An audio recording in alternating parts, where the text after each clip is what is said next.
नमस्कार दोस्तों, और स्टडी विद ज्ञान प्रकाश में आप सभी का हार्दिक स्वागत है। तो चलिए शुरू करते हैं आज यानी कि 9 जुलाई के डेली एमसीक्यूज। पहला क्वेश्चन कल के वीडियो से है। हाल ही में दिव्य कला मेला और दिव्य कला शक्ति का आयोजन कहाँ पर किया गया? तो फ्रेंड्स, अगर कल का वीडियो आपने वॉच किया है तो ये प्रश्न मैं ऑलरेडी आपको पढ़ा चुका हूँ। उत्तर नीचे आपको कमेंट बॉक्स में देना है। चलिए शुरू करते हैं 9 जुलाई के डेली एमसीक्यूज। पहला क्वेश्चन है, प्रसिद्ध जगन्नाथ यात्रा किस राज्य में प्रतिवर्ष धूमधाम से आयोजित की जाती है? तो फ्रेंड्स, हाल ही में 7 और 8 जुलाई को जगन्नाथ यात्रा पूरी हुई। तो ये जो जगन्नाथ यात्रा होती है ये कहाँ पर होती है? जी हाँ दोस्तों, ये उड़ीसा में प्रतिवर्ष आयोजित की जाती है, उड़ीसा के पुरी में। अगर आप मैप देखेंगे तो मैप में ये है उड़ीसा। आप देखेंगे ये वाली जो सीमा है ये आपकी बंगाल की खाड़ी से लगती है। ऊपर पश्चिम बंगाल है, ये छत्तीसगढ़ आपका हो गया, और ये आंध्र प्रदेश हो गया, ठीक है। और ये है आपका उड़ीसा। तो यहीं पर आपकी जगन्नाथ यात्रा को आयोजित किया गया 7 और 8 जुलाई को। उड़ीसा के जो अन्य प्रमुख महोत्सव हैं उनमें धानु यात्रा और बाली यात्रा महोत्सव भी कई बार एग्ज़ाम में पूछे जाते हैं। एक मेला है अम्बुबाची मेला, जो कि असम में होता है। एग्ज़ाम पॉइंट ऑफ व्यू से ये भी काफ़ी इंपॉर्टेंट है। थिसुरपुरम मेला ये केरल में लगता है। सिग्मो महोत्सव गोवा में मनाया जाता है, और सिरुइलिली महोत्सव ये मणिपुर का एक प्रसिद्ध महोत्सव है। एग्ज़ाम में एक प्रश्न और भी अक्सर पूछा जाता है कि लाई हरोबा त्यौहार कहाँ पर मनाया गया? तो फ्रेंड्स, लाई हरोबा त्यौहार ये कहाँ पर मनाया गया? तो इसका उत्तर नीचे कमेंट बॉक्स में आप बताइए। फिलहाल मैं आपको इसका आंसर दे देता हूँ। लाई हरोबा त्यौहार ये त्रिपुरा का त्यौहार है, याद रखिए।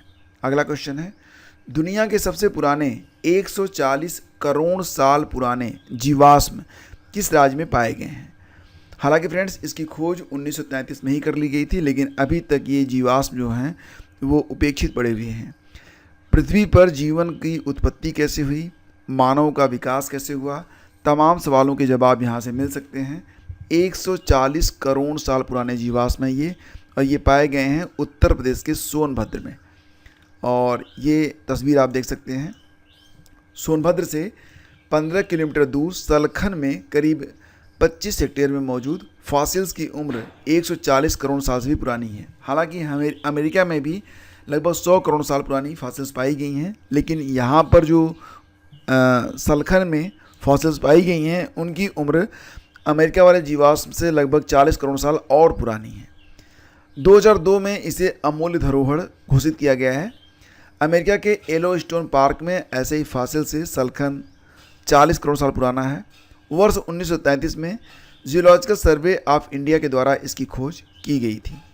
अगला क्वेश्चन है, हाल ही में हुए शोध के अनुसार 2030 तक कितने लोग पानी के लिए घर छोड़ने को मजबूर होंगे? तो किसी को पानी मिलता नहीं है, और किसी को पानी मिलता भी है तो वो उसको बर्बाद करता है। आपने देखा होगा कि बहुत सारे लोग अनावश्यक पानी बहाते रहते हैं, और अनावश्यक ही कुछ नहीं मिला तो टुल्लू चालू करेंगे और गाड़ी धोने बैठ जाएंगे।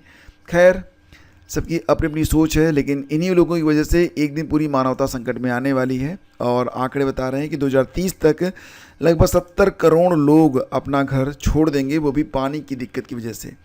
ये जो रिसर्च हुआ है वो Potsdam institute for climate impact research के द्वारा ये शोध सामने आया है। माउंट एटना पर स्थित वोरागिन ज्वालामुखी क्रेटर से लावा पिछले 2-3 सप्ताह से बह रहा है।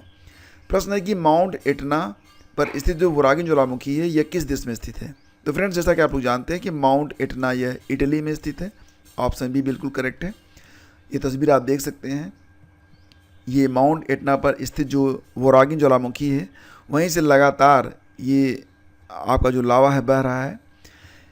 इटली के सिसिली से पूर्व तट पर स्थित माउंट एटना स्थित ये क्रेटर है, और इससे लगातार लावा बह रहा है। लावा फूटने की जो प्रक्रिया होती है इसको स्ट्राम्बोलियन कहा जाता है। क्या कहते हैं? स्ट्राम्बोलियन। हाल ही में आई WHO की रिपोर्ट के अनुसार दुनिया का सबसे प्रदूषित देश कौन सा बन गया है? WHO की रिपोर्ट आई है, दुनिया का सबसे प्रदूषित देश माना गया है इसमें बांग्लादेश को। दूसरे स्थान पर पाकिस्तान है, तीसरे स्थान पर भारत है, याद रखिएगा।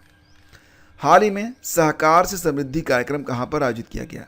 सहकार से समृद्धि कार्यक्रम, अभी विश्व सहकार दिवस मनाया गया था 6 जुलाई को। हमारे सहकारिता मंत्री हैं अमित शाह, जो कि साथ ही साथ गृह मंत्री भी हैं। सहकार समृद्धि कार्यक्रम ये मनाया गया है गांधीनगर गुजरात में, तो ऑप्शन बी इसका बिल्कुल करेक्ट है।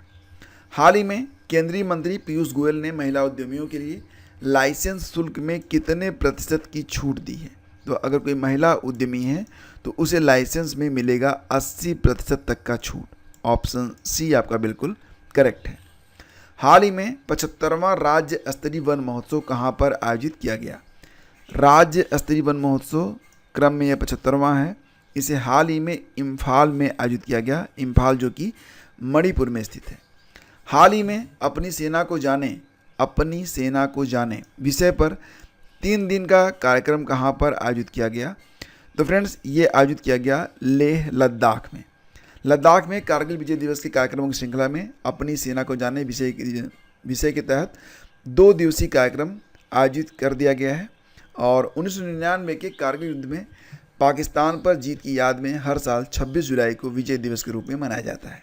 इस वर्ष कारगिल विजय दिवस की 25वीं वर्षगांठ या रजत जयंती है। हाल ही में NCPCR ने किस राज्य में अभ्रक खादानों को बाल श्रम मुक्त घोषित किया है? तो झारखंड। इसका उत्तर है ऑप्शन बी झारखंड। 14 साल से कम उम्र का कोई बच्चा यहाँ पर काम नहीं करता है हमारे देश के कानून के मुताबिक। झारखंड की राजधानी रांची है।